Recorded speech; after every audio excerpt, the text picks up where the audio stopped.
nossos especialistas e também com o professor Carlos Arruda, e fazer perguntas, né? Eu acredito que esse é um fórum interessante, né, para que a gente possa esclarecer uma série de dúvidas. Nós vamos falar hoje de oportunidades para o varejo com o digital, né?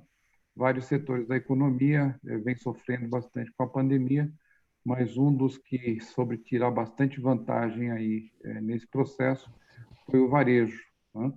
Então, nós vamos hoje compartilhar com vocês algumas experiências a partir do Ricardo Forte, da Zucchini, né? Que é uma startup de pesquisa de mercado, e também com o nosso colega Eduardo Fregonese, que é o CEO da Sinapcom, é uma empresa de full e-commerce, que aí durante a pandemia auxiliou muitas empresas do varejo, e ele vai compartilhar um pouco também da sua experiência aqui dentro do nosso fórum, né? Quem conduzirá o fórum é o professor Carlos Arruda, como eu comentei, né?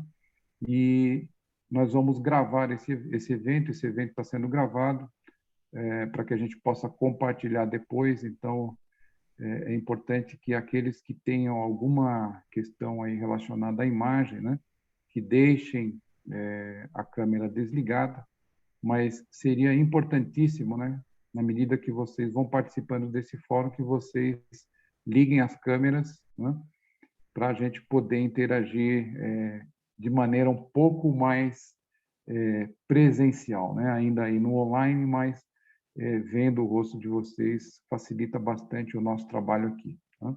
Eu pediria aos colegas, então, que quando não estiverem falando, não estiverem interagindo aqui com os nossos especialistas e também com o professor, que deixem os microfones desligados, né?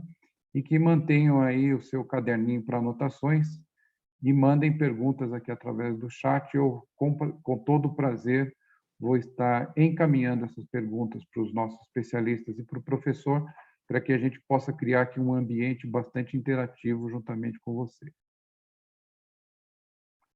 Nós queríamos aproveitar, né, a oportunidade, a Fundação está apoiando essa iniciativa, né? Como todos vocês sabem, existe aí centenas de famílias, né, passando por dificuldade nesse momento de pandemia, e a Fundação aqui no seu esforço social, né, que é um dos nossos braços aqui junto à sociedade, está apoiando essa iniciativa, unindo forças por BH.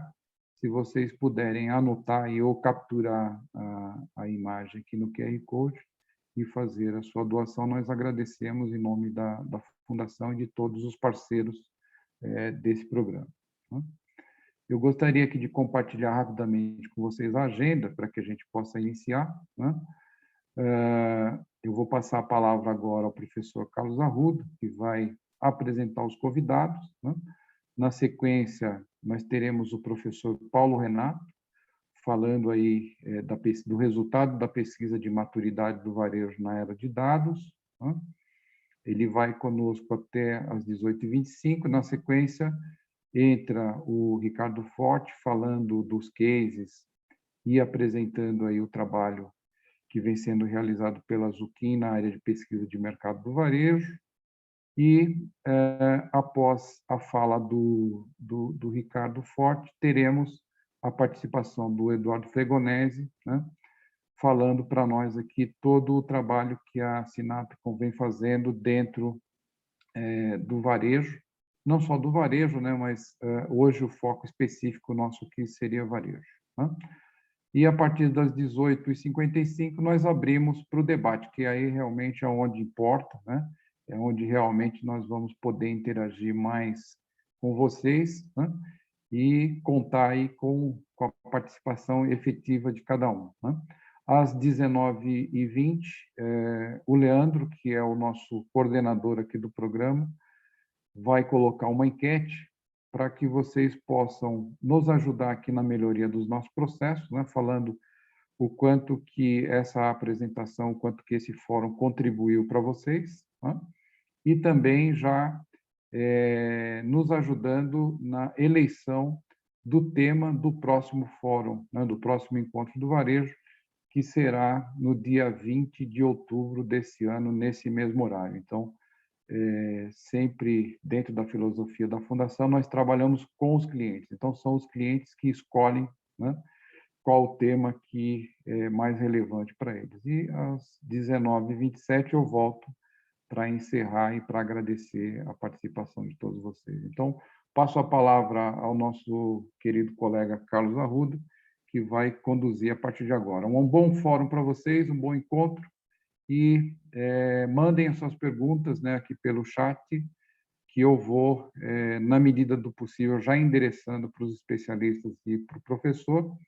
E, se vocês quiserem considerar colocar as perguntas pessoalmente, né, durante a fase aí de debate, também é bastante importante até para que a gente conheça um pouquinho aí as necessidades de vocês e o quanto vocês podem, de alguma maneira, contribuir também aí com informações dos negócios que vocês conduzem. Carlos Arruda, por favor, fique à vontade, a bola agora está com você. Obrigado, Mauro. Um prazer estar aqui com você, com a Dalila, participando e organizando esse encontro.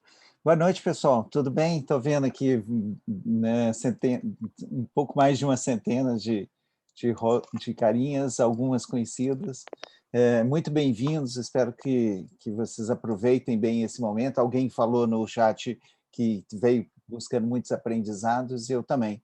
Eu acho que nós vamos ter aqui um momento de muitos aprendizados. Então, fiquem firmes aí, vamos interagir, vamos ver as apresentações e, por favor, mandem suas perguntas. À medida da interação, o Mauro e eu vamos convidando alguns de vocês para compartilhar as suas dúvidas, as suas questões. Não sei se vocês já pararam para pensar que no mundo da pandemia, que a gente só tem notícia ruim, nós somos privilegiados, né? Nós somos aquela geração que vai ficar na história como a geração que viveu mudanças de era, né? A era da informática para a era do digital.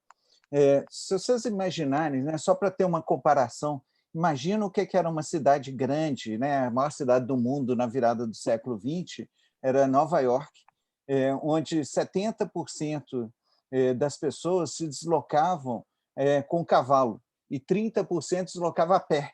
Né? Os dois meios de transportes eram o cavalo, um pouco a bicicleta, que nem tem estatística, e a pé. 10 anos depois, 50% do transporte em Nova York era feito de automóvel. Imagina a revolução que é isso.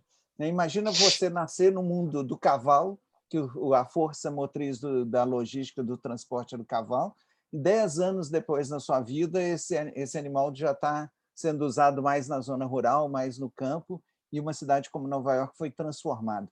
Não sei se vocês têm ideia, mas o maior emprego que existia, né, funcionários da cidade de Nova York, eram os limpadores de estercos na cidade.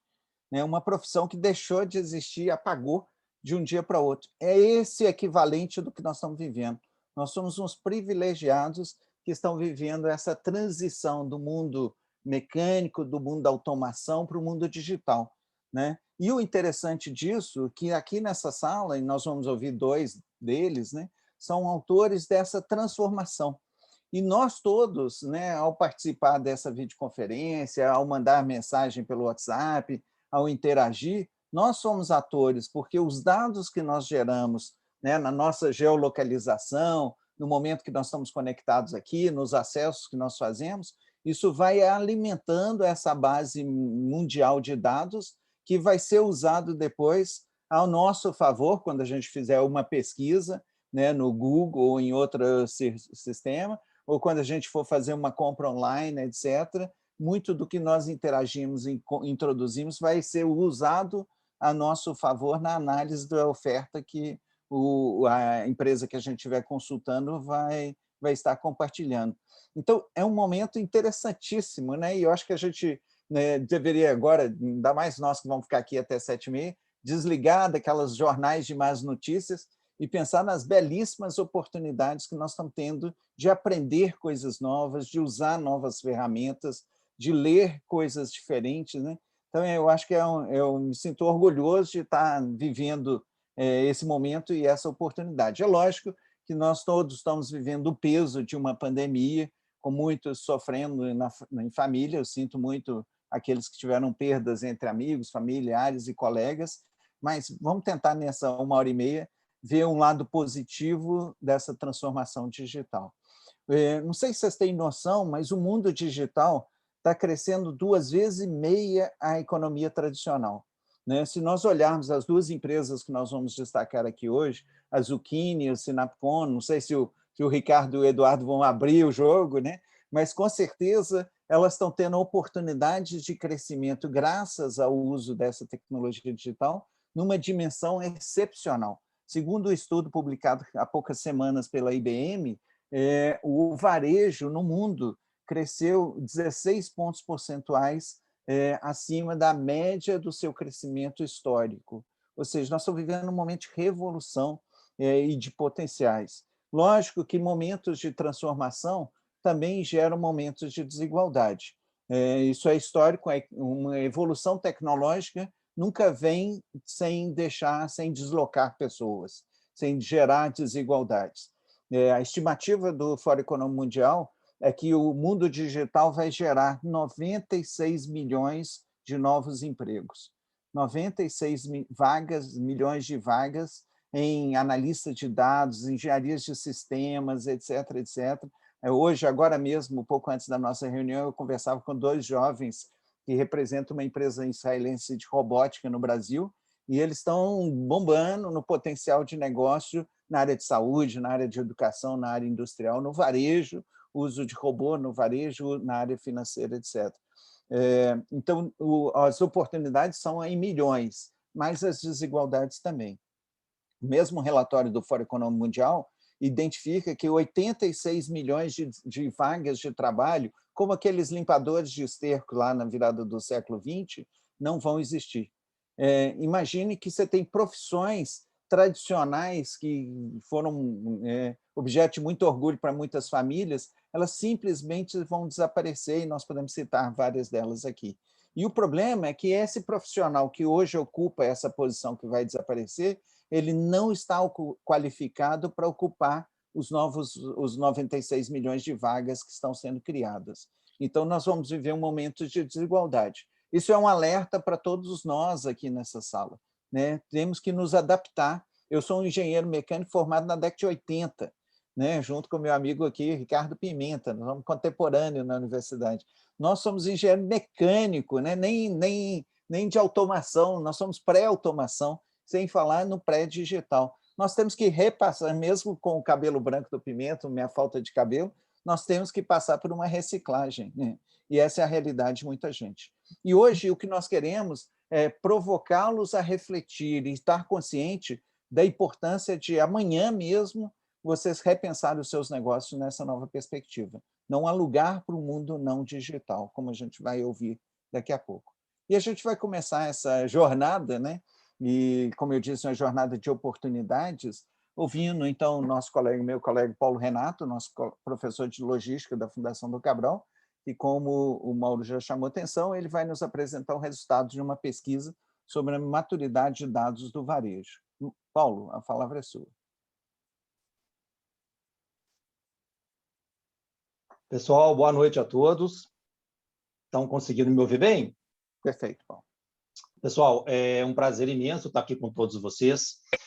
Como o professor Carlos comentou, eu sou pesquisador da Fundação há 16 anos, eu sou professor do mestrado, tenho uma atuação muito grande aí na Fundação em diversas pesquisas, e recentemente a gente tem feito várias pesquisas estudando exatamente, fazendo uma radiografia de como que está o varejo, o atacado e distribuidores brasileiros. Eu vou compartilhar com vocês o resultado de uma pesquisa que foi feita no final do ano passado. Nós estamos divulgando essa pesquisa pela primeira vez agora, aqui nesse evento. Ela não foi divulgada em nenhuma forma, mas assim, é uma pesquisa que teve um cuidado muito grande, metodológico e científico por trás. Nós ficamos praticamente 2 anos validando esse modelo. É uma pesquisa que foi feita com 311 empresas, né, de executivos aí da nossa população. Então, é um número bem representativo e a gente tem condições de traçar uma radiografia, né, da maturidade do varejo, atacado, distribuidores, um estudo de médias empresas brasileiras, como o professor Carlos disse, na era dos dados. O objetivo da pesquisa é analisar o grau de maturidade dessas práticas de análise dos dados, né? A gente sabe, né, que nós estamos vivendo uma nova era aí da digitalização, isso, né, não tem como voltar atrás, né? Algumas estratégias as empresas podem decidir ou não, né, adotá-las, mas a gente vê que a transformação digital ela veio para ficar, certo? E aqui a gente tem, né, exatamente essa radiografia de como que as empresas brasileiras de médio porte estão lidando, né, com essa questão. Foi feita uma pesquisa quantitativa, né, a coleta de dados ocorreu em setembro e outubro de 2020, e a gente teve 311 respostas válidas. Nós utilizamos, pessoal, um modelo que é um modelo global validado, que é o CMMI, que é esse modelo integrado de maturidade em capacitação, que é um conjunto comprovado, né, de práticas globais recomendadas que exatamente impulsionam, né, o desempenho dos negócios e tem o principal objetivo de servir de guia, né, para a questão dos processos de uma organização.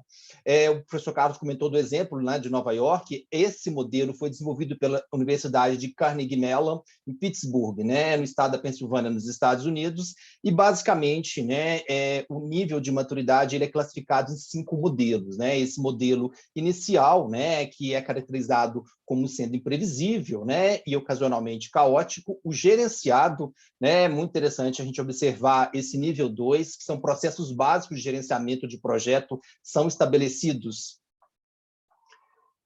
para controle de custos, prazo e escopo. O nível 3, que é o definido, um processo composto por atividades de gerenciamento e engenharia, é documentado, padronizado e integrado em um processo padrão da organização. O nível 4, quanticamente gerenciado, métricas detalhadas dos processos e dos projetos são coletados, e o nível 5 em otimização, né, que é o mais alto, a melhoria contínua do processo é estabelecida por meio de sua avaliação quantitativa de implementação, tá certo? Então, esses são os 5 níveis que foram, de certa forma, utilizados aí com essas 311 empresas brasileiras. Então, pessoal, observando o grau de maturidade, quanto você observa a gestão, que é essa habilidade, né, dos gestores gerenciar os recursos relacionados à análise de dados e atribuição, porque hoje mais importante, né, do que você ter dados quantitativos, nós vivemos recentemente o evento da Páscoa, né? Tradicionalmente, o varejo calculava a quantidade de ovos de Páscoa, de chocolate, fazendo uma média dos anos anteriores. O que está acontecendo? Isso são dados quantitativos. O gestor hoje ele tem que observar também os dados qualitativos. Tradicionalmente, né, a população está deixando de consumir ovo de Páscoa, é uma questão muito ligada à cultura, então não adianta só você ter dados quantitativos, você tem que ter dados qualitativos, tá certo? E o grande desafio, né, que a gente vai observar em toda a nossa apresentação, que é exatamente o que foi destacado anteriormente, essa questão do fator humano, né, das pessoas que vão lidar com essa nova era, né, de dados, de informações. Não adianta você ter informação, o que é mais importante hoje em dia é o que você faz com essa informação, tá certo? Qual é a decisão que eu vou tomar a partir dessa informação? Então, aqui, os maiores desafios na questão da maturidade da gestão é o gerenciamento de ponta a ponta dos impactos nos recursos humanos e tecnológicos. 2 palavras que vão aparecer constantemente é exatamente essa tecnologia e as pessoas que vão dar conta dessa tecnologia, os critérios de desempenho, como que eu vou fazer essa avaliação, a coordenação dos esforços de forma harmoniosa, você gerenciar a sua organização de ponta a ponta. Os pontos positivos coletados, tá, pessoal, na pesquisa foram o alinhamento com a missão, metas, objetivos e estratégias da organização. De certa forma, a empresa ela observa que é um fenômeno que vai acontecer e que a empresa ela vai ter que alinhar, né, essa nova transformação digital, essa nova era da transformação digital, as missão, metas, objetivos e estratégias da organização, o compartilhamento de informações entre a equipe de dados e os departamentos internos e atenção com as mudanças. Então, é um fato, tá? O varejo, de certa forma, ele sabe que isso vai acontecer e ele está atento a essas mudanças. A questão, tá, que aqui, de forma geral, o grau de maturidade foi 2, foi um grau 2. O que acontece, qual que é a conclusão que nós podemos chegar? que, né, de certa forma, os respondentes da nossa pesquisa estão gerenciando, tá? Eles tiveram experiências positivas no passado e estão replicando essas experiências, tá? O que seria, né, a gente poderia observar isso como um desafio, mas, ao mesmo tempo, como uma oportunidade, né? Porque quando você está num grau mais baixo, você tem muitas oportunidades de melhoria. Quanto você traça, né, a questão da maturidade de pessoas, que eu falei também que é um fator importantíssimo, né? Aí você observa que aqui também o nível é 2, né? A boa parte das empresas estão classificadas no nível 2, gerenciado, né? Os maiores desafios, essa habilidade de programação, né? Como eu disse, a qualificação vai ser importantíssima, né? E não só no varejo, né, pessoal? Os outros setores também estão buscando constantemente essa qualificação, né? E a capacidade, né, de gerenciar esse banco de dados para tomada de decisão, né? A equipe, ela replicar esse conhecimento para os colaboradores das demais equipes, porque não adianta, né, pessoal? Uma empresa, ela é uma soma de partes, né? E essas partes estão conectadas. Então, é preciso que isso tudo seja disseminado por toda a empresa. E os pontos positivos, né? Conhecimento do ambiente em que a organização está inserida e o ambiente de trabalho em equipe, né? Então, muitas vezes isso, né? Já que você precisa ter, né, de certa forma, esse desafio na sua organização, ter uma equipe de trabalho, um ambiente de trabalho de equipe, isso é um ponto positivo que nós verificamos na pesquisa. Aqui, pessoal, quando você parte, né, da questão da cultura, que é importantíssimo para qualquer decisão, né, na questão aí de dados, os executivos desafiam as unidades de negócio a incorporarem a análise de dados em seus processos para tomada de decisão, tá certo? Então, isso seria o maior desafio de você fazer com que a empresa inteira, né, ela esteja na mesma página, que todos estejam conversando na mesma linguagem, e os pontos positivos, eles todos, né, alegam que a tomada de decisão em dados, em vez da intuição, né, de você ter informação, não só no feeling. Então, isso é um ponto positivo. A disposição em conter a própria instituição dados quanto contradiz os pontos de vista e incentivo às iniciativas de análise de dados. Então, né, de certa forma, o varejo, atacado e distribuidores, eles estão cientes que essa informação, né, que esse incentivo, ele vai chegar. Aqui, quanto você pega, tá? É interessante de falar tanto da infraestrutura quanto das ferramentas analíticas, a gente observa que as duas estão juntas, tá? Os nossos construtos, eles estão no nível 2, tá certo? Então, qual que seria, né? Quais seriam os maiores desafios? Os softwares para dar conta, né, dessa sistemática toda, a integração desses dados internos, né, os externos com os internos, como eu disse, né, você tem que ter uma soma, né? A organização não é uma soma de boas partes, mas partes interconectadas, tá certo? E na hora que você vê das ferramentas analíticas, né, pessoal, você vê que é a mesma coisa. Então, o grande desafio é exatamente essa questão de você ter o software correto, tá certo? E ter as pessoas que saibam lidar com essa nova tecnologia. Né? O ponto positivo é que elas sabem que isso vai chegar, que ela vai precisar de fazer esse investimento. Então, muitas vezes, né, a gente pode observar isso como uma oportunidade para as pessoas que desejam, né? Assim como lá as carroças desapareceram, a gente vai ver vários itens hoje desaparecerem do mercado. Então, isso pode ser visto como uma oportunidade, né, para, enfim, para quem desejar, né, de certa forma, manter a empregabilidade, né, e reconhece a importância da visualização de dados para orientar as decisões e ou problemas de negócio e acesso a dados não estruturados e ou dinâmica para analisar, tá certo? Então, assim, a gente, paralelamente, nós fizemos algumas entrevistas, tá, pessoal? Nós fizemos 20 entrevistas com alguns executivos, a gente vê que essa informação, né, de ter esse dado, essa informação para tomada de decisão é o grande desafio aí, né, com a digitalização, tá certo? Não é ter a informação, mas o que eu faço com aquela informação?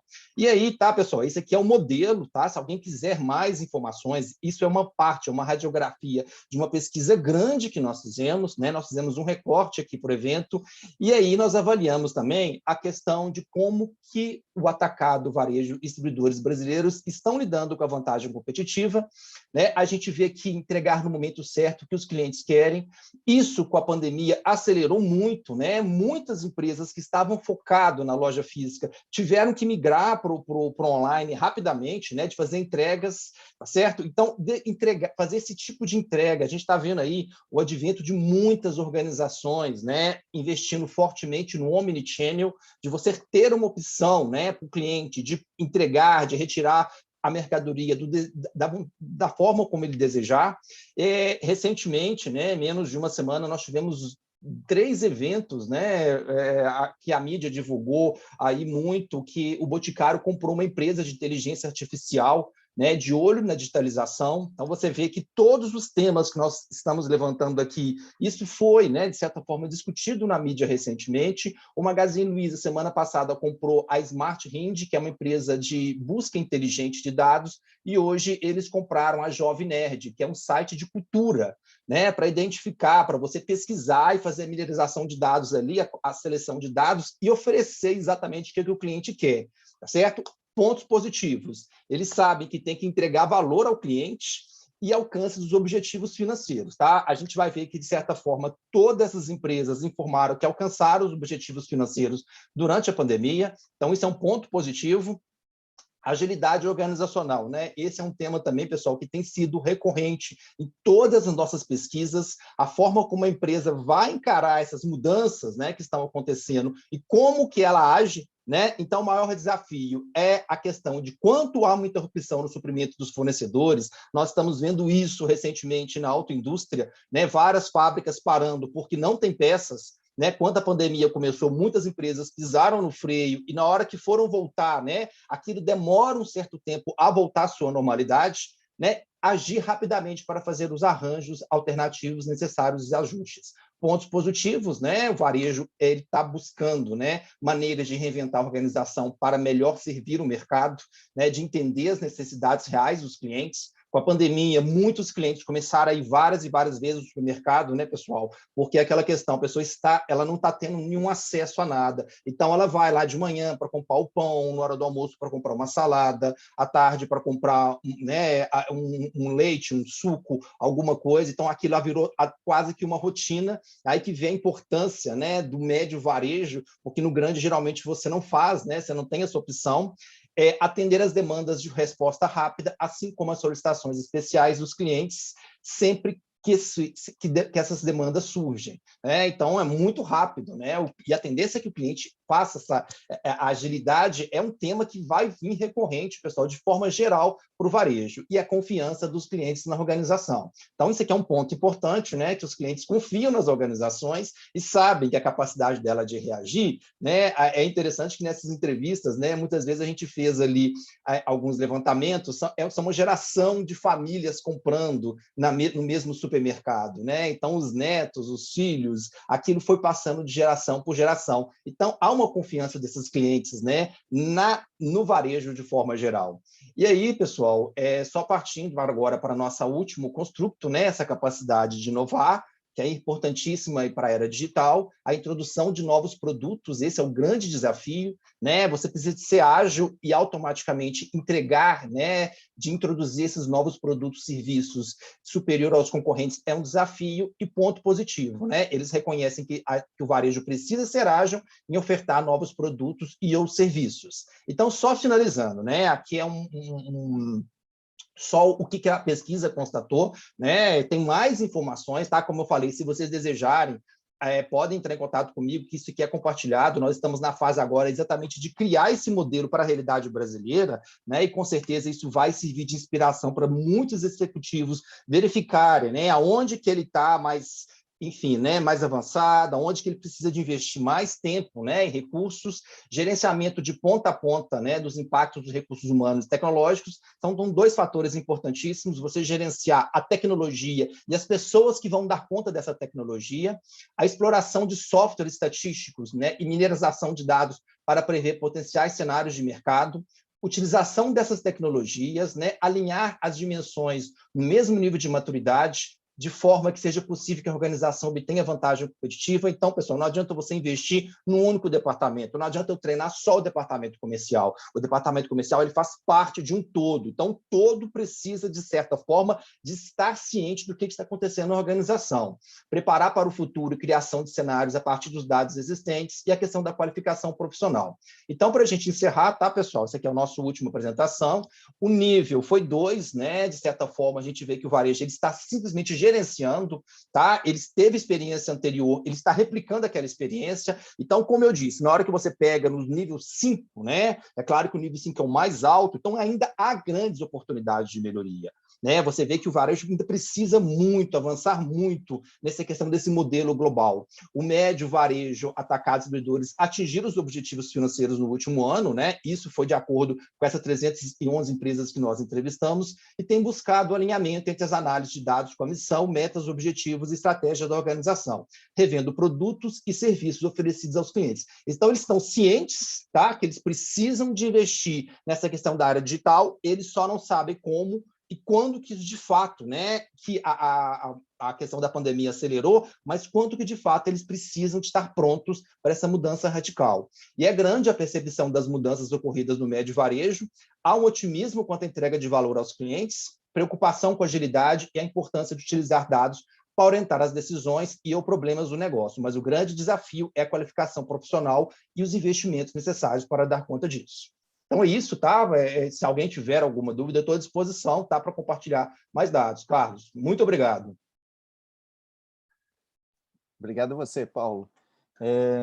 Obrigado, Paulo, professor.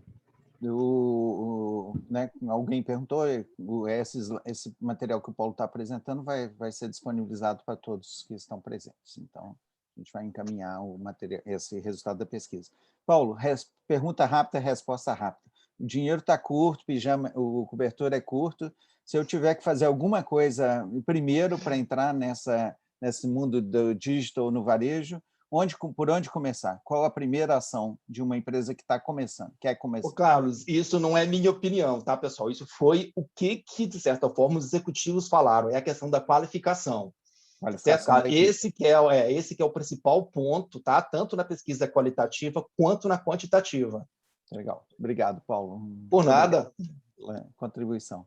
Então, vocês viram que nosso ritmo aqui é acelerado, né? Então, vamos passar já imediatamente para o nosso primeiro caso empresarial, com o Ricardo Fortes, da Zucchini. Ricardo, traz para a gente um pouco, né? Apresenta a Zucchini primeiro e traz um pouco para a gente o que é usar inteligência e análise de dados em preço, em pesquisa de preços. Muito bem-vindo, Ricardo. Prazer tê-lo conosco. Obrigado, Carlos. Primeiro de tudo, boa noite.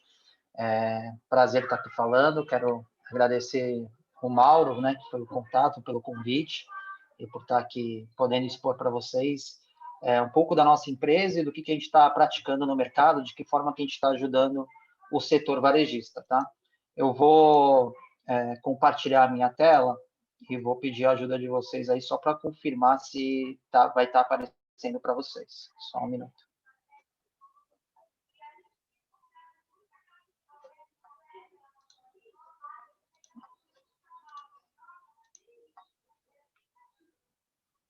Está aparecendo. Está aparecendo? Ótimo. Então, vamos lá, pessoal. Bom, eu vou começar aqui falando um pouco da história do Zucchini, para vocês entenderem.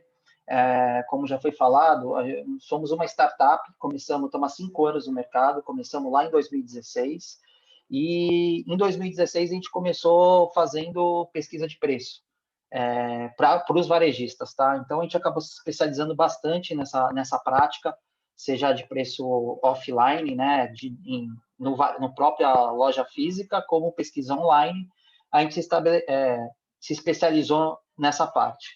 E aí eu vou aproveitar aqui para falar um pouco da história, vou pegar um pouco do gancho, tanto do Carlos e do professor Paulo, para falar que a gente ficou de 2016 até 2018 fazendo pesquisa e visitando muito varejo, muito contato e conhecendo.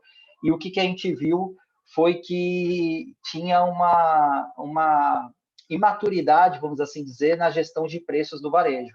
E quando a gente vai olhar para isso historicamente, a gente vê que realmente a parte de pricing ela foi muito mais desenvolvida pela indústria, nessa questão de inteligência, de desenvolver o pricing do que o próprio varejo, né? Então, a gente percebeu que era uma área sensível, né?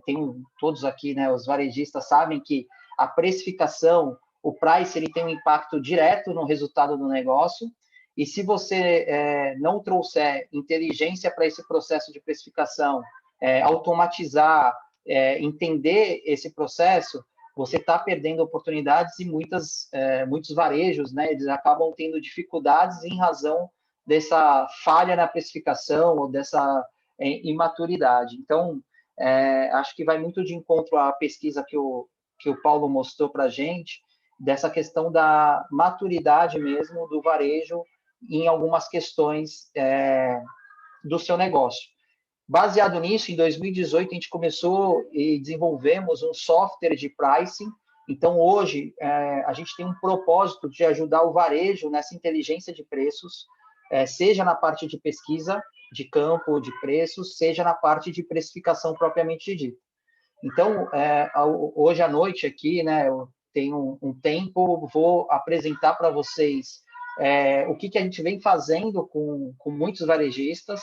A gente atende hoje mais de 60 varejistas pelo Brasil inteiro, de pequeno, médio e grande porte, e nessa área de pricing, tá? de precificação. Então, vou compartilhar um pouco com vocês do que a gente vem fazendo e da experiência. Bom, antes de tudo, falar a parte de precificar, né? Existe, aí principalmente no varejo, como eu comentei, ainda existe bastante confusão, né? Assim, não existe uma maturidade na maioria dos varejos brasileiros, né? Como que eu devo precificar e como entender o price, né? Então, dizer que precificar é multidisciplinar, é muito importante entender isso, envolve muitas áreas, né? Então, quando a gente está no varejo, a gente vê que envolve o comprador, envolve o comercial, envolve a ponta da loja, no final vai envolver o consumidor, porque isso que vai causar a imagem do teu negócio, se é caro, se é barato, ele vai envolver o financeiro, porque tem o resultado, né, que está ali no preço, na margem do teu negócio. Então, ele é multidisciplinar, e por isso ele acaba provocando uma dispersão. Quando envolve muitos setores, é muito comum a gente conversar com os varejistas e falar, nossa, aqui eu não consigo porque eu não sei como organizar isso, eu não tenho... aí a parte digital, né? A gente visitou muito varejo, a gente viu que é muito no papel, no Excel, pega o telefone, briga um com o outro para definir o preço, para fazer o preço, e aí a gente começa, né, dessa parte de entender o que é precificar. Depois a gente tem que quebrar um paradigma aí no varejo, que eu não tenho... Essa até era uma boa para colocar na pesquisa, porque nessa parte de preço, o que a gente entende, né, quando a gente visita muito varejo, só se fala de markup, vamos pegar o preço de custo, vamos aplicar um markup e eu tenho o meu preço de venda. E o markup não soluciona todas as demandas necessárias para você precificar. Então, você fica distante daquilo que a sua empresa, que o seu negócio precisa para poder ser saudável, para você conseguir ter um negócio rentável, tá? Então, isso a gente fez bastante também pesquisa aqui de entender que esse é um ponto bem importante de início, né? Para a partida de precificação, entender que não é só o markup, você tem que trabalhar com a margem de contribuição, entender todo o processo do que você precisa naquele preço para poder chegar no final com equilíbrio, né? Bom, a gente tem uma sugestão quando a gente vai fazer, a gente tem o software de pricing, a gente tem o software de pesquisa, a gente envolve toda a parte de precificação de ponta a ponta, e a gente costuma, como eu coloquei lá, o propósito de ajudar o varejista. Então, a gente vem com muita sugestão de como que ele pode organizar isso. E aí, também pegando de novo a pesquisa, que eu acho importante citar, que esse projeto de price, ele apresenta bastante resultado, ele é muito bom, mas ele funciona se você tiver pelo menos uma pessoa dedicada a isso dentro da empresa. Então, também, voltando aqui, é muito comum a gente pegar varejista em que ou o próprio dono, ou só tem uma pessoa que vai lá e olha para aquele preço e faz, e ele é sobrecarregado de tarefas e pouco tempo, e aí é onde está o maior perigo, vamos assim dizer, porque geralmente já não se tem um software para automatizar isso. Você tendo que fazer isso na mão e você dependendo só de uma pessoa para fazer todos os preços que você tem que gerenciar, fazer essa gestão, você fica mais suscetível ao erro, né? A não ter todas as informações ali. Então, por isso que o preço, muitas vezes, ele não sai certo, não fica correto com aquilo que a empresa precisa, tá? Então, a nossa sugestão, quando a gente começa o projeto, é falar, bom, você tem uma pessoa, pelo menos, que vai ser responsável, às vezes pode ser até o próprio dono, às vezes pode ser um comprador, não precisa ser uma pessoa, um cargo novo, nem se criar um departamento, mas precisa qualificar essa pessoa para que ela seja analítica e consiga fazer as análises que o software vai oferecer, tá? Depois a gente vai para um diagnóstico, e aqui eu quis colocar isso até para compartilhar mesmo, porque eu acho que independente dessa questão da automatização, do digital, eu acho que isso é um exercício que todos podem procurar fazer, né? Que é um diagnóstico da sua empresa em relação à precificação. Quem faz a precificação atualmente? Existe a hierarquia? Eu autorizo alguém a fazer o preço final? Alguém tem essa autonomia? Que estratégia? Qual é a rotina de preços? A gente está muito acostumado a ver que a mudança de preço é quando tem mudança de custo, né? Então eu estou comprando hoje, a nota fiscal chegou, eu vou olhar para aquele custo, vou aplicar um preço e vou colocar. E o que a gente vê é que tem muita oportunidade para você estar revisando. Então, você criar uma rotina de falar, olha, toda quinta-feira eu vou revisar uma categoria, eu vou revisar um determinado grupo de produtos, baseado em informações do mercado, baseado na minha margem, baseado em uma série de critérios. Então, isso ajuda bastante. Você tem a margem ideal que você quer trabalhar naquele produto, você tem uma margem mínima para aquele produto, você faz isso por categoria. Qual é a competitividade? Você está olhando para os seus concorrentes, como é que você quer o seu posicionamento perante os concorrentes? Eu quero estar 1% mais caro que o meu concorrente principal, eu quero estar 1% mais barato em determinada categoria. Isso é geral e é muito importante você ter isso para definir a sua competitividade, para depois pensar na estratégia de preços, né? Tem definido quais são os concorrentes da minha loja, eu fiz essa pesquisa prévia para entender se o consumidor, na hora que ele vem na minha loja, ele está vindo na minha ou ele está vindo em qual outra loja na hora que ele vai pensar? Quem é o meu concorrente direto? Quem são os meus concorrentes, vamos dizer assim, secundários? Então, tudo isso. E aí, depois, se você tem mais de uma loja, vale a pena eu trabalhar com preço diferenciado por loja ou eu trabalho com preço igual para todas as lojas? Eu posso trabalhar com uma margem diferente para cada loja, entender aonde que eu estou localizado, qual é o público que eu vou e trabalhar com preços diferenciados. Isso gera muito resultado também. Indo para a parte de metodologia, a gente tem aí 4 etapas que a gente separa quando a gente vai começar um projeto de pricing junto com o varejo. Então, primeiro é a definição de regras, é definir qual que é a margem ideal por produto, ou por categoria, ou por grupo de itens. Você tem preços tabelados, você é obrigado, até voltando lá no começo, que a gente falou de a indústria impor com um pricing mais desenvolvido, muitas vezes a indústria impõe o preço praticado para o varejo, isso para mim mostra um pouco da força da indústria com o varejo.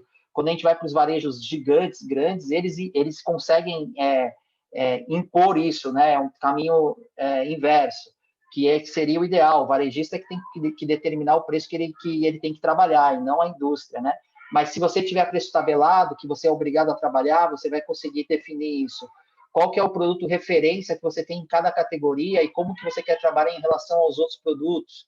Produtos proporcionais, quer dizer, você pode definir uma proporcionalidade de preços entre os produtos para que você não cometa erros de precificar uma Coca-Cola 350 ml muito perto de uma Coca-Cola 600 ml. Então, isso tudo, a nossa ferramenta... Desculpa, às vezes eu acabo fazendo propaganda aqui, que eu faço comercial também e acabo já sendo no automático. Mas a nossa ferramenta faz tudo isso, tá? Então, preço psicológico, arredondamento, tudo isso a gente ajuda o varejista a definir e a gente cadastra numa ferramenta que vai fazer todo esse processo automático. E aí entra nessa questão do digital e de a gente deixar a inteligência trabalhar para o varejo, né? Depois a gente vem para a parte de definição de inteligência, que é a competitividade, a estratégia. Como que eu quero trabalhar cada competitividade e como que eu vou montar as estratégias de preço. Depois a gente vai para a parte de automação, então a gente consegue definir uma automação de preços. Eu posso colocar para ele rodar todos os dias, uma vez por semana, ele já ir automático, e aí tem bastante possibilidade. E a última etapa é acompanhar indicadores. Então, qual que é a sua margem que você estava prevendo e qual que você está realizando? como que você está em relação à competitividade dos seus concorrentes. Você é o mais barato do mercado, você é o mais caro, você que está puxando o preço. Cada semana você pode ir acompanhando isso, e isso é muito importante. E qual o impacto disso nas suas vendas, né? Então, às vezes, você tem uma semana muito ruim de vendas e você não está acompanhando essa competitividade, e naquela semana foi porque seus concorrentes combateram o teu preço, o que fez você ficar mais alto, e que é a média de mercado, e isso tem um impacto nas suas vendas. Então, tudo isso a gente consegue automatizar, tá? Uma sugestão aqui que eu também, muitos clientes usam, que a gente sugere, é uma sugestão de precificação mesmo, para você começar com algum critério. Então, você define lá os produtos que são de curva A, B e C, de acordo com as suas vendas, e aí o produto de curva A, você tem que igualar o mercado, porque ele é o produto que vai causar imagem no seu consumidor. Então, de que forma que o consumidor vai lembrar do preço são esses itens de curva A, são aqueles mais vendidos mesmo. Já o produto de curva B, você pode ficar 10% acima, porque o consumidor ele não vai gravar aqueles itens, e é ali que está a grande oportunidade para você rentabilizar mais, né? E aí, curva C seria o resto, lá o fundão de sortimento, que você pode trabalhar numa média maior. Apenas eu quis colocar um exemplo aqui de competitividade que a gente pode cadastrar para vocês começarem a trabalhar. Falando aí da parte de competitividade também, não adianta a gente querer falar de competitividade se você não tiver pesquisa de preço, né? Que aí é a nossa origem. Então, hoje a gente faz pesquisa aí, a gente colocou um mapinha, a gente está em mais de 800 cidades, em todos os estados, tanto no offline como no online. A gente tem pesquisadores em campo, a gente faz pesquisa para muitos varejistas pequenos, médios, grandes. Isso é uma coisa também que a gente viu lá no começo, sei lá, 5 anos atrás, quando a gente começou, era muito comum você ter a parte de pesquisa mais profissional no gigante, no grande varejista, e o pequeno fazendo de forma manual, muitas vezes com o próprio funcionário. E hoje, cada vez mais, isso está ampliando, porque está vendo a necessidade e a importância disso para o resultado do negócio, né? Então, o poder de reação, como você vai precificar, como que você está posicionado diante desses competidores, ele é fundamental para o resultado final, tá bom?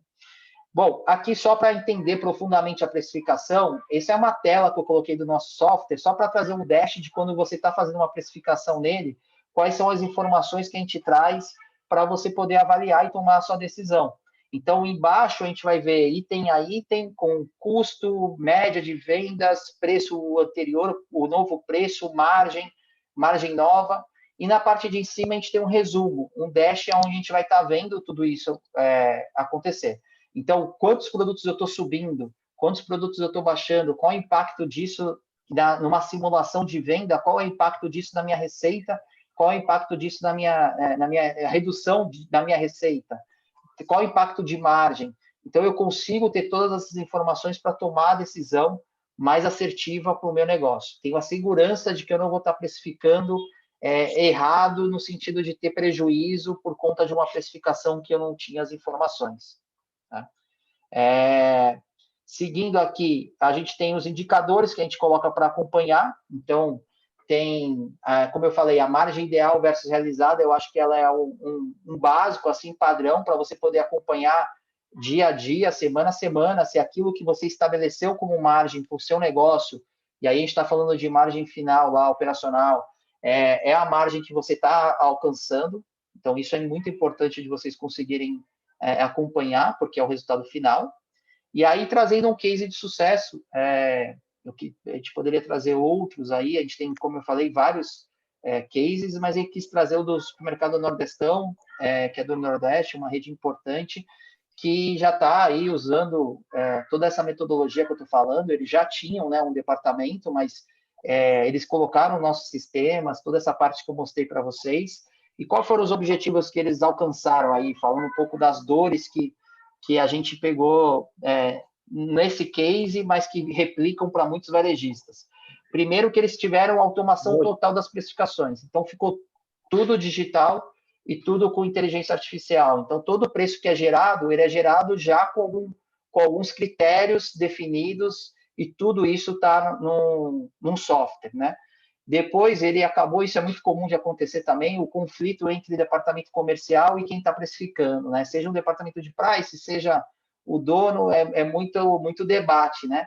E com a ferramenta a gente democratiza a informação, a gente consegue mostrar para todos como que aquele preço foi calculado e quais os critérios para ele chegar naquele preço. Então fica fácil de entender. A garantia de que a estratégia de preços da empresa foi respeitada. Então, muitas vezes o dono, a diretoria, ele sabe, né? Ele está olhando para o todo, ele precisa entregar 30% de margem, 25% de margem no final, e aí você tem que ter um software que garanta que isso está fazendo, porque manualmente é impossível você gerenciar todos os produtos e conseguir garantir isso. Melhores negociações com fornecedores. Então, quando a gente está falando de pesquisa de mercado, isso ajuda muito, né? Você chegar para um fornecedor e falar, o mercado está trabalhando dessa forma, eu não consigo comprar de você, a gente tem até um módulo que ele indica qual que é o melhor preço de compra, baseado em todas as informações.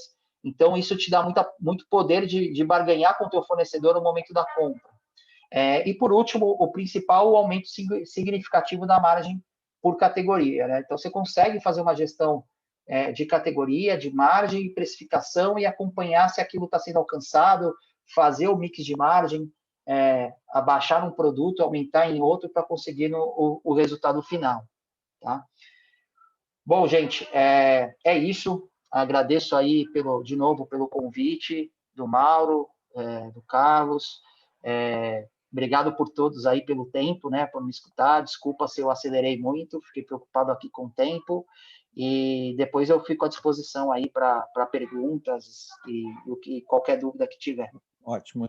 Obrigado, Carlos. Você tem aqui no nosso público já alguns seus clientes que já fizeram boas referências aí ao trabalho do Zucchini. Então, tá boa referência. Excelente. Uma pergunta mesmo de entendimento, Ricardo. Se você puder fechar a sua apresentação, por favor. A pergunta é se vocês, eu pedi ao autor aqui da pergunta, mas se vocês têm também para o atacadista, soluções para o atacadista. Sim, sim. A gente atende vários atacadistas, distribuidores, e a gente atende varejo em geral, tá? A gente citou o case de supermercado, eu acabo falando porque a maioria dos nossos clientes são atacadistas e supermercadistas, mas a gente atende redes de farmácia, atende redes de eletrônico, qualquer varejo, na verdade, a gente está preparado para atender. E vocês integram a sua solução no RP das empresas? Exato. Beleza, sim, tá, 100%. Temos várias outras perguntas. Já teve integração com vários ERPs, tá? Mas ótimo. Fica à vontade. Temos várias outras perguntas, mas eu vou deixar para o debate. Né? Então, vamos dar prosseguimento ao nosso último caso. O Eduardo Fregonese, da Sinapcom, trazendo um pouco o olhar do e-commerce. Eduardo, muito bem-vindo, é um prazer tê-lo aqui conosco. Carlos, boa noite. Obrigado pelo convite. Vamos lá, vou compartilhar aqui a apresentação bem rápida aí. À noite, no meu ar-condicionado, eu ligo as paredes. Mantendo temperatura de 18 graus, certo? Eu não consigo acordar e dormir de novo. Não, é esfrio, você só pega, você aperta. Mas eu não consigo dormir de novo. Vamos lá, pessoal. Se apaga, sabe por quê? Porque você está 22 no quarto. Ok, Eduardo. Me mutaram aqui, mas não era eu que estava com barulho de fundo, não. Acho que tinha outro microfone aberto aí. Talvez mutando. Vamos lá, agora estão me ouvindo, né? Perfeito. Legal, pessoal. Bom, primeiro vou explicar um pouquinho, tentar ser rápido aí no que a Sinapcom faz. O nosso negócio ele tem uma certa complexidade, mas vou tentar resumir. Acho que é importante explicar, porque tem a ver com o contexto do motivo de eu estar aqui falando com vocês, né? Então, a Sinapcom ela é uma empresa que a gente surgiu em 2012, vamos fazer 9 anos agora no próximo mês, e qual que é o nosso propósito? A gente é uma aceleradora na transformação digital para grandes indústrias e varejos, no que tange a toda a parte de comércio online, tá? E aí, quando a gente fala hoje em e-commerce, a gente também vai falar de integração com o canal físico. Então, na hora que a gente fala em transformação digital, isso transformação digital muito amplo, né? Muita coisa está envolvida em transformação digital. A gente foca aqui em entregar soluções completas de e-commerce com escala, eficiência, tecnologia, sempre inovando, tá? O que a Sinapcom faz de fato, para tentar resumir em poucas palavras? A gente é um ecossistema de e-commerce completo, white label, onde os nossos clientes se plugam, usam dessa estrutura para poder desenvolver e operar os seus e-commerce, tá? Aí eu vou dar alguns exemplos. Alguns números aí para ter uma ideia. A Sinapcom, esse ano a gente vai fazer mais de 3.600.000 pedidos, vamos movimentar mais de 15 milhões de itens. A gente tem 35 mil metros de área de armazenagem em 3 armazéns, e hoje é uma empresa que a gente está aí com 1.200 colaboradores, tá? Como agora não lembro se foi o Paulo ou o próprio Mauro comentou sobre crescimento, a gente... Opa, peraí. Tá. A gente... O e-commerce ele vem crescendo forte, né? já há alguns bons anos, e o ano passado veio uma explosão. Então, a gente é uma empresa que vinha crescendo acelerado desde 2015, 2016, um ritmo de praticamente dobrando a cada ano. E o ano passado a gente teve, de fato, uma explosão, uma aceleração de um crescimento que antecipou o que a gente cresceu ano passado, demoraria de 3 a 5 anos para crescer. Isso tanto com clientes novos que entraram na base, mas muito same-store sales, que eu acho que é o que importa aqui, né? Se a Sinapcom está crescendo com clientes novos, é uma particularidade do nosso negócio, mas os nossos clientes que estão conosco há muitos anos, o crescimento same-store sales, que é cliente a cliente, ele vinha num ritmo muito bom.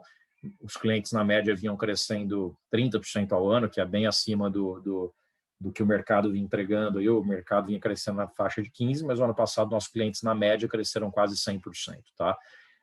Falando um pouco dos clientes, Sinapcom, a gente atende tanto varejistas, no final a gente fala com grandes marcas, tá? O nosso negócio, acho que eu posso contribuir aqui numa explanação sobre o e-commerce, mas o nosso negócio ele está muito focado em marcas, tanto a marca que é a indústria que vai direto para o consumidor, como a Samsung, que é nosso cliente, como a marca que também é varejista, que são marcas como Levi's, Calvin Klein, Samsonite, Tommy Hilfiger, Marisol e diversos outros clientes que a gente tem, que são varejistas, mas também são donos da marca, né? Então, dando um exemplo aqui, a gente tem diversos cases que a gente construiu aí ao longo desses anos, mas dando um exemplo do momento que a gente está passando com as nossas marcas de moda em geral, não só moda, mas esse universo de marcas que tem varejo também, no geral tem lojas em shopping, então tem lá as suas lojas próprias, tem o atacado, tem as franquias, a gente teve a primeira etapa. A Levi's, por exemplo, é um cliente nosso desde 2016, tá? Então a gente teve uma primeira etapa que era desenvolver o e-commerce. A Levi's não tinha e-commerce na época, a gente desenvolveu o e-commerce e a gente opera todo o e-commerce deles. Então, quando você entrar na Levi's para comprar, a tua experiência é Levi's, você vai comprar lá uma calça jeans, você vai entrar no site da Levi's, no teu cartão vai sair Levi's na fatura, você vai receber o flyer da Levi's com o produto na tua casa, se você entrar em contato no saque é Levi's. Porém, é a Sinapcom fazendo todo esse trabalho, desde a gestão da plataforma, a parte de armazém e fulfillment, a gestão do transporte, o saque, a gestão comercial. A Levi's, ela coloca o estoque no nosso armazém, ela tem estratégia, obviamente, de preço promocional, porque ela é dona da marca, a gente ajuda ela consultivamente nisso e a operação a gente cuida toda.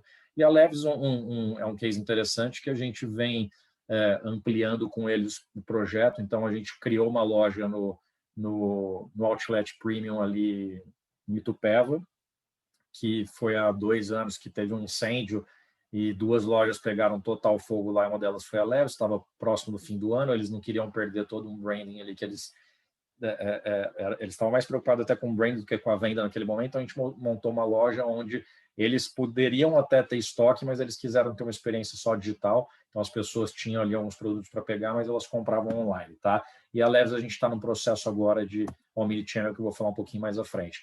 A Samsung é um grande cliente nosso, já é cliente há muitos anos com uma operação que era o Samsung para você, e o ano passado a gente assumiu toda a operação de e-commerce deles, tanto da loja Samsung como a venda da Samsung dentro dos marketplaces, que também eu vou comentar um pouquinho de marketplace mais à frente. Mas a Samsung é um grande case, porque a loja da Samsung, além de oferecer os produtos, a hora que eles trouxeram a operação para nós, a gente pôde desenvolver um projeto tailor-made para eles, oferecendo diversos serviços, tá?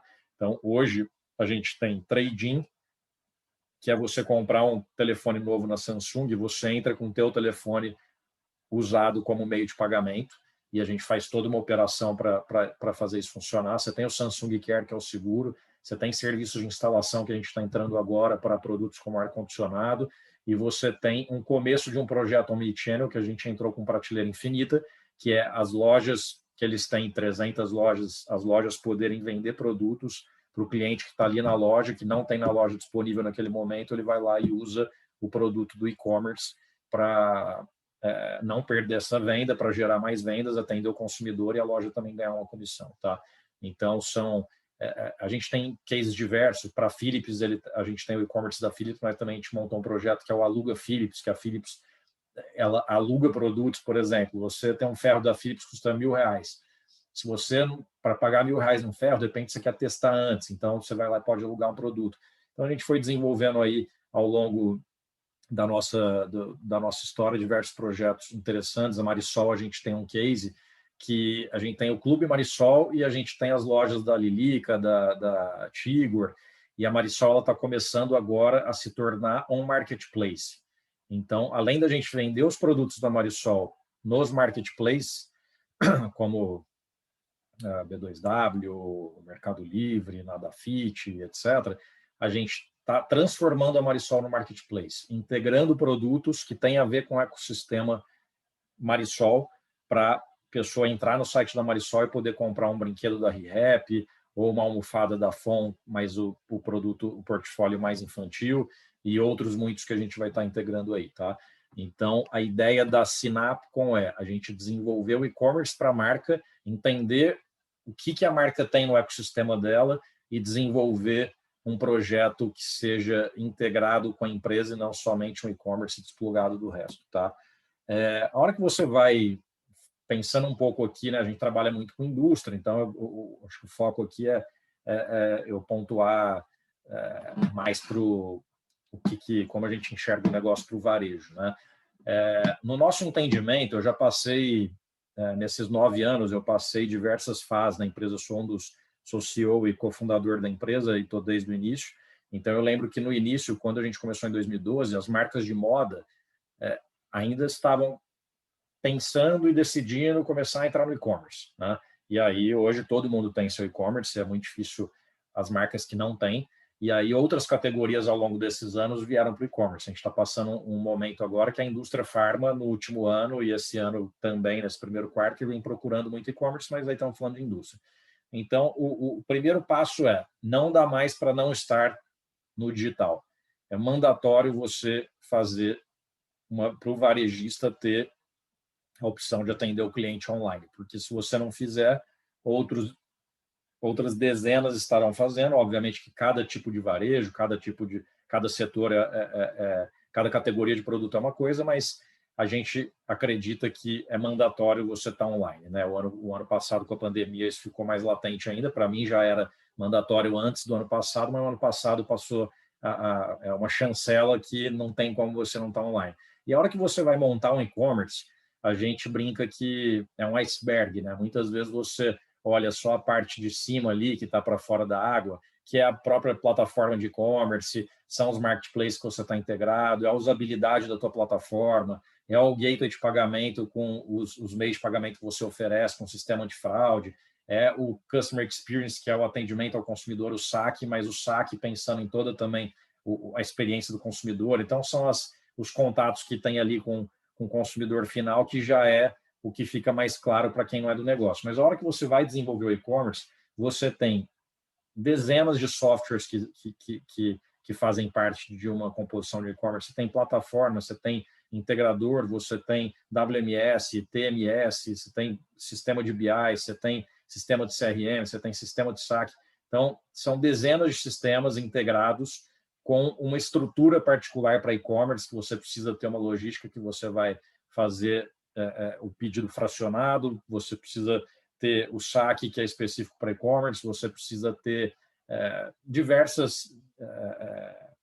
um know-how específico para o negócio, diversos sistemas e uma estrutura complexa para montar o e-commerce. Óbvio que, para uma empresa pequena, que vai montar um e-commerce pequeno, isso é muito mais fácil você resolver dentro de casa, e aí o nosso negócio é focado em atender aí contas que têm um potencial de faturamento interessante, que a complexidade de montar isso dentro de casa, as empresas acabam buscando terceirizar, porque o go-to-market é mais rápido e o investimento é muito menor e você está terceirizando com alguém que tem muito know-how nisso. Mas, independente de terceirizar ou fazer dentro de casa, é muito importante você entender todo o ecossistema do e-commerce para poder desenvolver esse negócio de uma forma bem feita, tá? O que vem acontecendo no mercado hoje em dia é que os grandes players que lideram, aí os grandes varejistas, vou dar o principal exemplo para mim, é o Mercado Livre, esses caras estão investindo, o Mercado Livre vai investir mais 10 bilhões esse ano, que é a soma do que ele investiu nos últimos 4 anos, e vai mais do que dobrar, eles vão contratar, se não me engano, 16 mil pessoas na América Latina toda, e mais ou menos metade do Brasil, que vai mais do que dobrar o time deles. O que o Mercado Livre, a maior parte do investimento deles é em logística, é na experiência. Então, hoje, a experiência de comprar no Mercado Livre é top of class. Eu acho que o Mercado Livre não perde para o que a Amazon faz nos Estados Unidos. Inclusive, eles são, para mim, eles são a Amazon dos Estados Unidos no Brasil, porque a hora que você vê pesquisa de e-commerce no EBIT, eles não consideram que o Mercado Livre transaciona. Se você olhar o Mercado Livre dentro de todo o e-commerce, eles têm uns 40% do mercado. E aí eles estão investindo pesado. E o que vai mudando?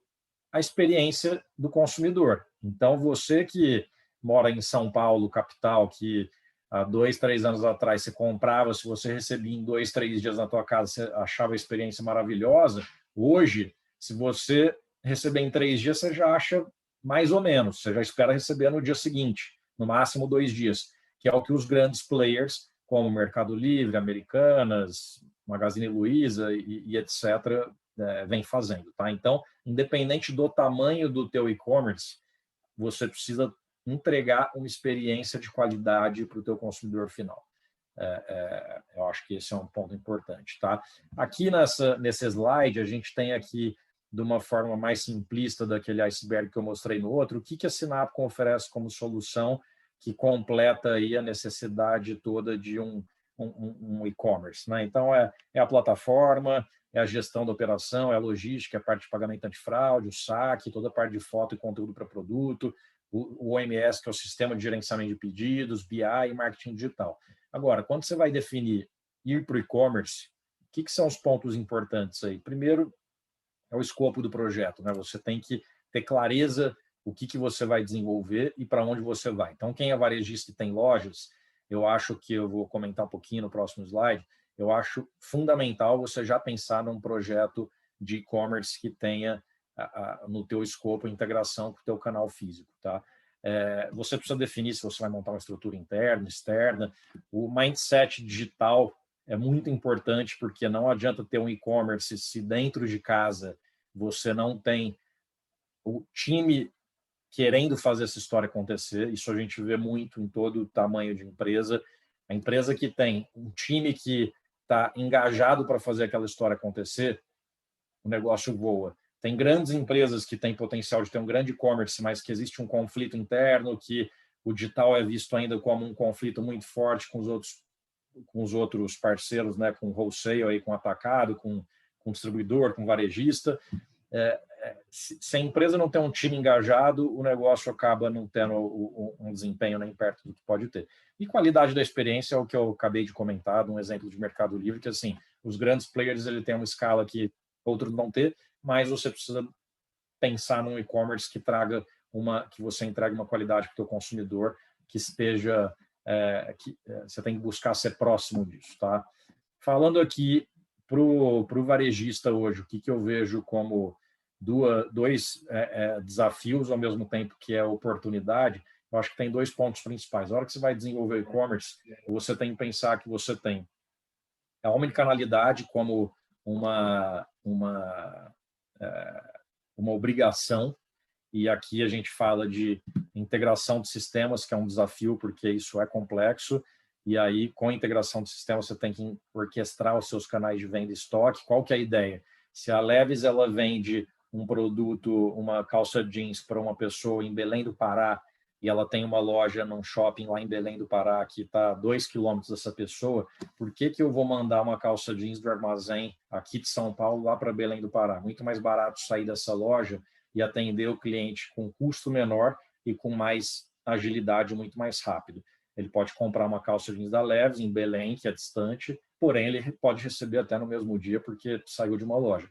Só que para fazer isso que a gente chama de ship from store, né, você shippar uma venda do e-commerce, você shippa ela de uma loja, você tem uma integração de sistemas, você precisa de sistema que orquestre os canais de venda com os estoques, tá?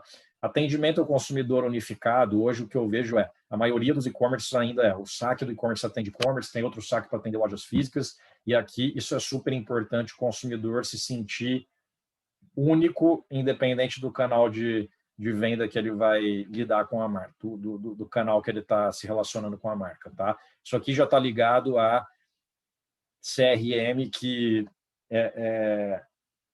a gente vê que tem grandes marcas com grande número de lojas que ainda não tem um CRM estruturado. Acho que a maioria, na verdade. Então, o CRM é um outro ponto que é muito importante de se investir nesse momento, que cada vez mais você vai ter diferentes canais para atender esse consumidor, e esse consumidor quer se sentir único.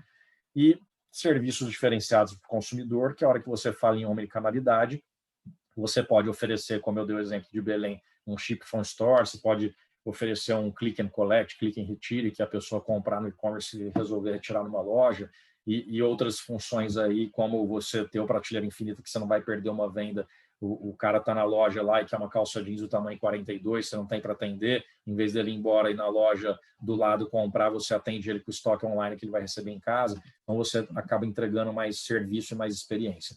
E para tudo isso, a gente precisa de tecnologia e pessoas. Não adianta só, porque a gente sempre pensa muito em tecnologia. Pessoas aqui, eu estou falando do lado do varejo, das marcas, porque precisa ter um time engajado e um time que esteja unido para construir esse tipo de projeto, tá?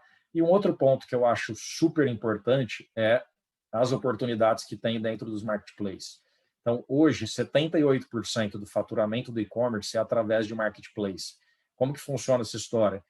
Americanas.com, Magazine Luiza, Via Varejo, né, com Casas Bahia, Ponto Frio e todos os outros, porque o Mercado Livre sempre foi o intermediador, né? Ele sempre foi um marketplace e, recentemente, coisa de um ano atrás, que ele começou a entrar com um P, né, que é o First Party, comprando e vendendo produto.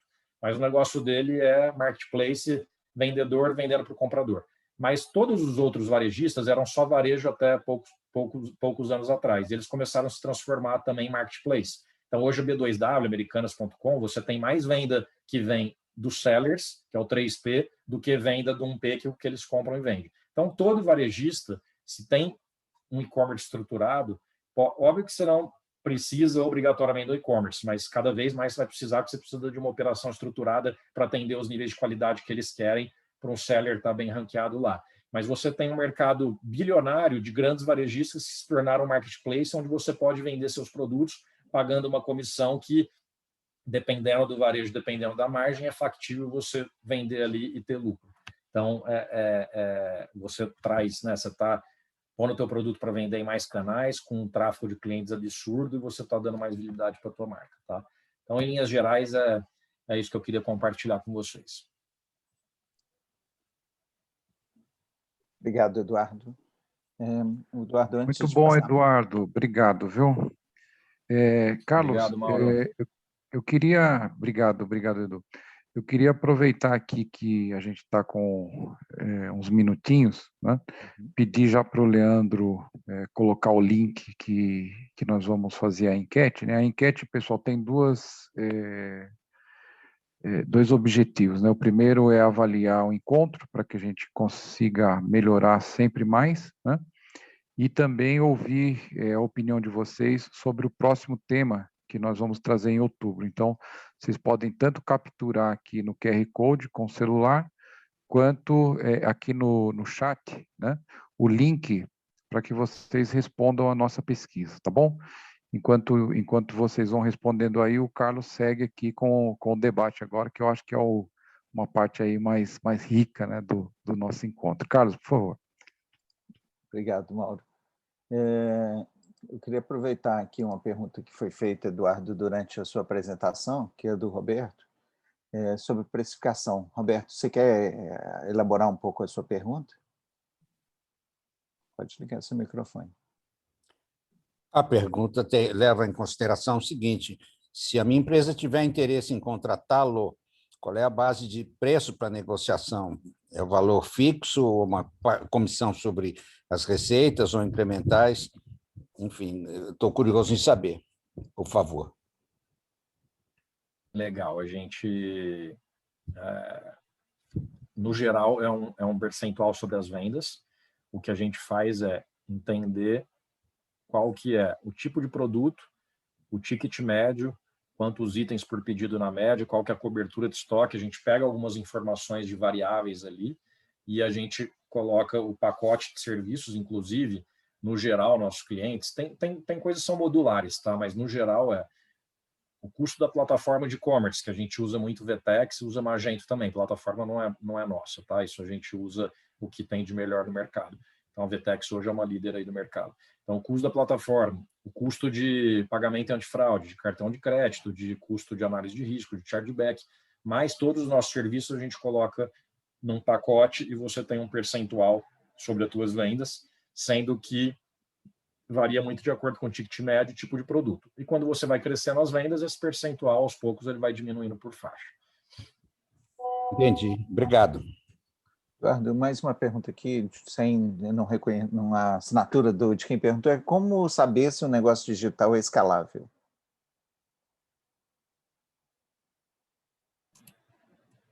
Como saber se um negócio digital é escalável?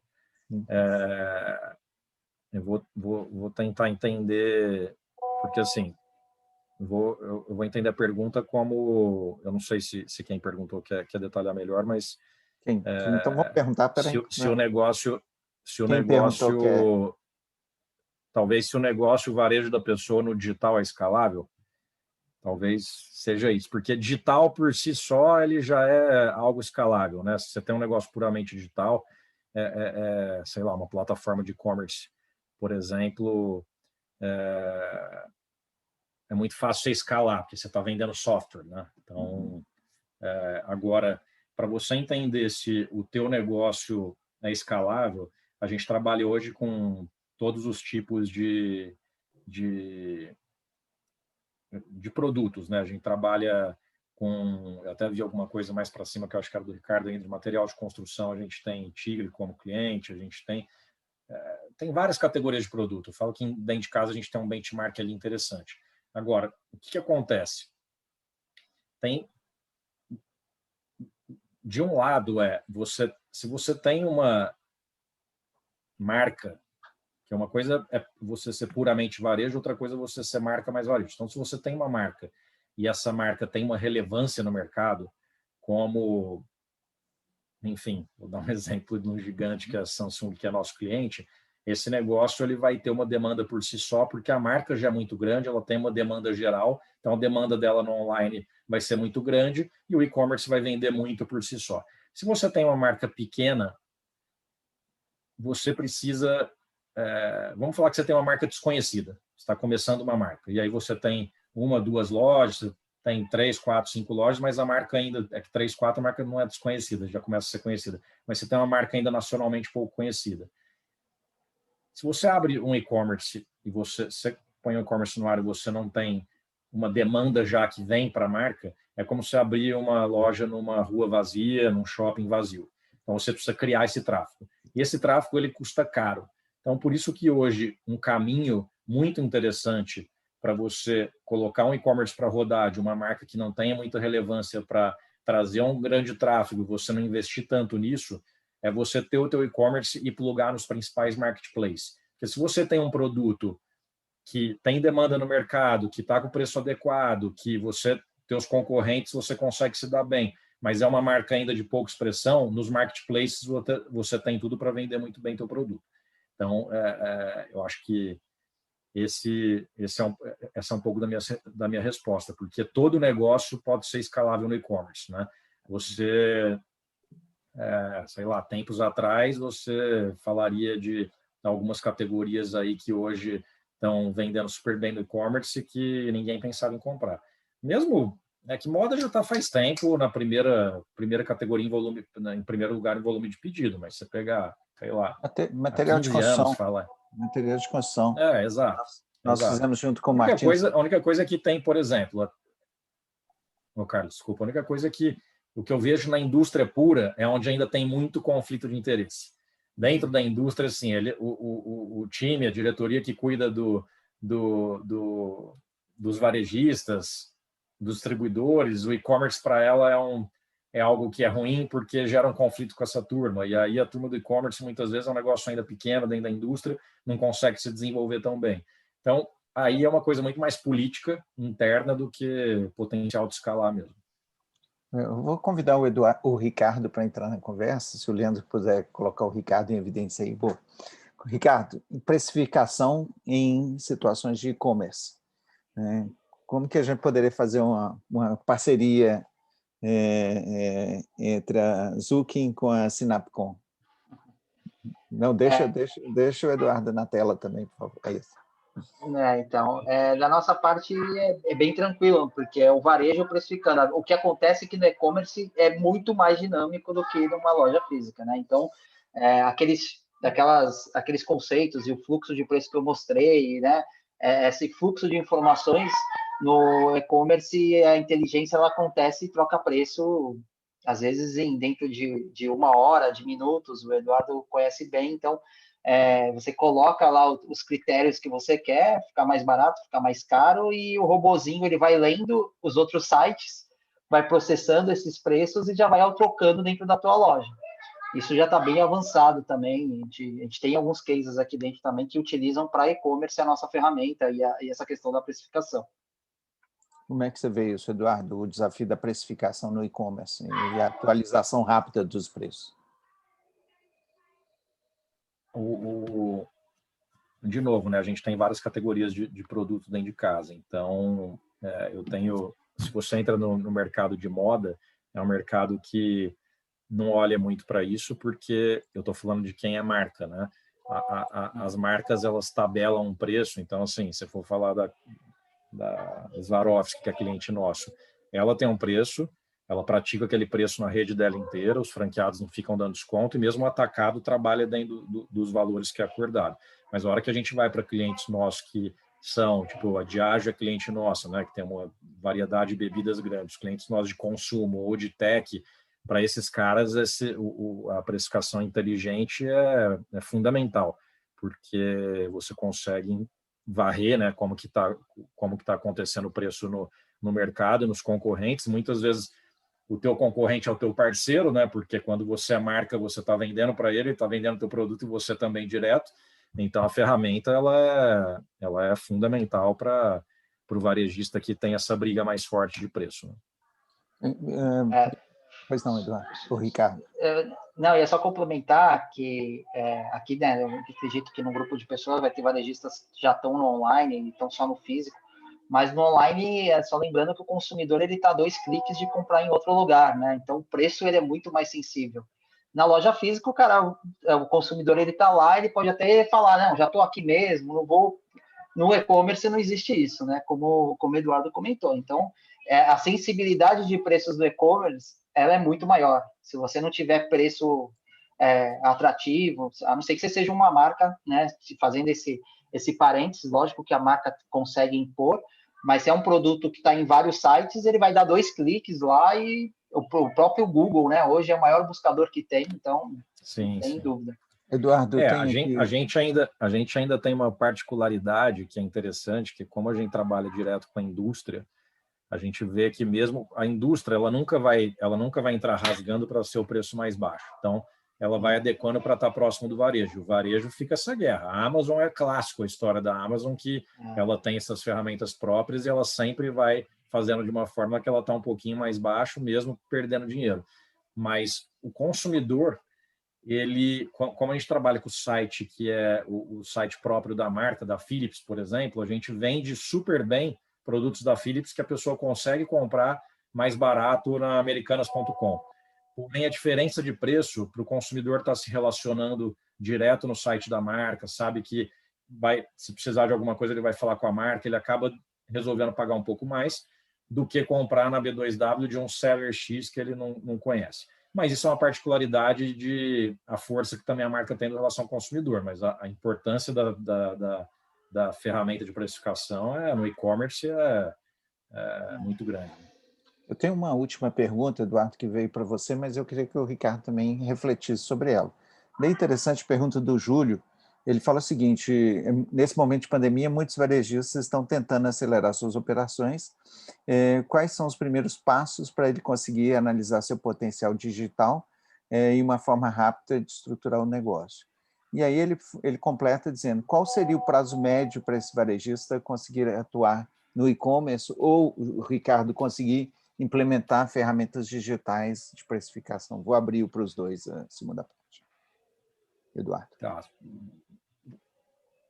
Falando do meu lado, um projeto, um cliente, quando ele fecha um negócio com a gente, o projeto ele leva 90 dias para a gente colocar de pé, tá? Isso se tiver o cliente do outro lado agilizando também.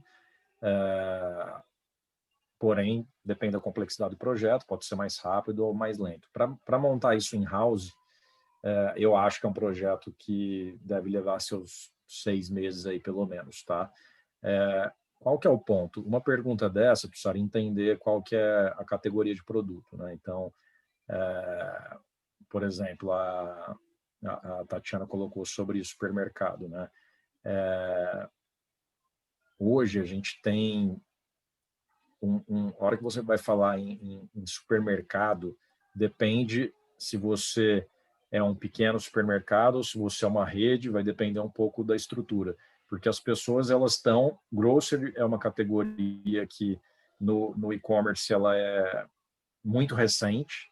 Pão de Açúcar tem e-commerce há muitos anos, mas ela vem crescendo nos últimos anos, é uma das que a gente entendia que era a bola da vez para os próximos anos, e o ano passado acelerou demais, porque as pessoas não poderiam sair.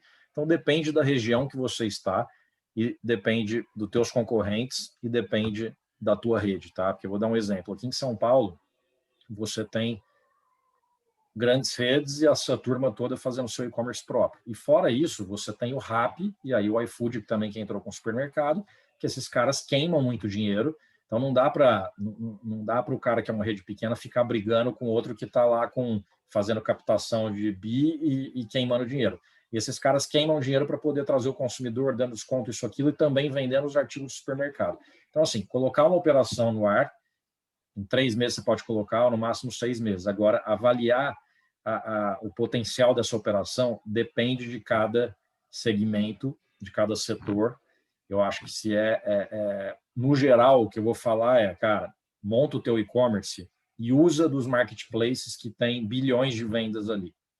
Então, isso é super importante. Aí você não precisa ter uma marca super conhecida, você pode vender nos marketplaces se você tiver adequado com produto, preço, e você também tiver uma boa entrega, porque o marketplace ele vai olhar o custo do teu frete, se você foi rápido para entregar, se o cliente reclamou, não reclamou. Então, no marketplace tem bilhões rodando, onde você pode estar lá plugado e ajuda a te financiar o teu próprio canal.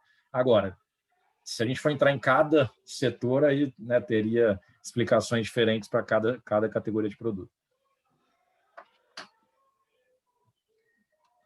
Tá no mudo, Carlos. Obrigado, Ricardo. Eduardo, eu disse que essas análises dos outros setores ficam para o nosso próximo encontro.